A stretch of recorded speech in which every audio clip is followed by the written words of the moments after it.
이재명 후보의 지지율이 지금 정체 상태다라는 기사들이 계속 나오고 있어요. 그중에 원인의 하나로 꼽히는 게 대장동 의혹이거든요. 새로운 의혹이 계속 추가가 되고 있는데 그중에 몇 가지를 좀 짚어봤으면 좋겠습니다. 먼저 장영하 변호사가 새로 공개한 이재명 후보 녹취록 내용입니다. 형 재선 씨가 그래서 유동규가 음대 나와서 뽑았냐 이렇게 얘기를 하니까 이 후보가 그건 또 어떻게 알았어? 이렇게 답을 했어요. 근데 국민의힘에서 이 부분을 지적을 하시더라고요. 어떤 이유에서입니까? 이재명 후보가 대장동 의혹과 거리를 두기 위해서 유동규 본부장을 비롯한 여러 사람들 다 모른다, 잘 모른다, 공적인 관계로 다 만난 사람들이다라고 했는데 알고 보면은 공적 사적으로 친분 관계들이 다 있었다는 것이 증명이 되면서 이 대장동 의혹의 설계자는 바로 본인이 말한 대로 이재명 후보였고 그리고 그 몸통도 역시 이재명 후보였다는 사실에 접근이 된다. 그래서 검찰은 이재명 후보를 당장 소환해서 수사를 해야 된다. 이재명 후보에 대한 소환 수사 없이 어떻게 대장동 의혹을 국민들에게 수천억 원의 피해를 일으킨 이 사건을 밝힐 수 있겠냐. 그냥 덮으려 하는 거 아니냐. 이런 추론이 가능하기 때문에 이재명 후보의 성의 있는 태도 변화를 촉구합니다. 제가 볼 때는 김문기 씨, 돌아가신 김문기 씨의 유서를 봐도 그렇고 그 김만배 씨하고 그 녹취록을 봐도 그렇고 이 내용은요.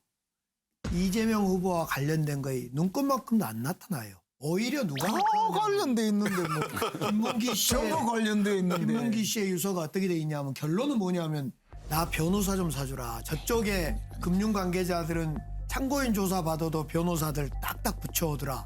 조직 위에 나를 버렸냐 이런 유서 내용 결론인데 이 사건은 이재명 후보하고 관련성보다도 오히려 박상도 의원이라든가 최윤길이라든가 또는 기타 여러 투자와 투기에 선을 넘나들은 그 투기꾼과 새누리당 국민의힘 관계자들하고 더 연결되어 있는 그런 건이다라는 것이 낱낱이 밝혀지고 있잖아요.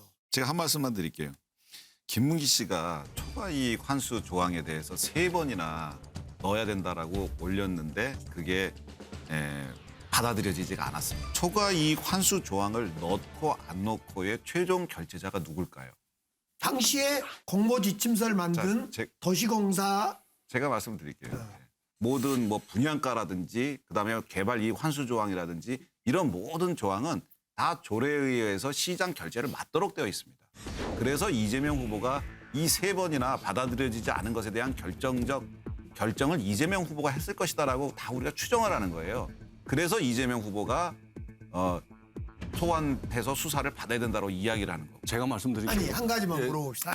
아니 수석님. 설령 그걸 이재명 후보가 안 받아들여 최종 결정권자 한다고 하더라도 뭐가 문제예요? 아니 그러니까 제가 좀 말씀드릴게요. 그건 문제가 안 됩니다. 대장동 개발 사업은 2015년도에 공모지침서가 확정이 돼가지고 진행이 되거든요. 이재명 시장이 2010년도에 시장이 되고 난 뒤에 그 성남의 상남지구입니까? 내나 어디 부동산 개발 사업을 했는데 그거는 초과이익 환수 조항을 넣어가지고 부동산 개발 사업을 했어요. 여기가 개발이 되게 되면 성남시의 이익이 한 800억 정도로 예정을 하고 그 성남시에 거기 개발 사업이 진행이 됐는데 애초에 800억을 성남시가 가져가야 되는 것을 사업이 종료되고 나니까 100억밖에 안 오더라는 거죠. 초과이익 환수 조항이.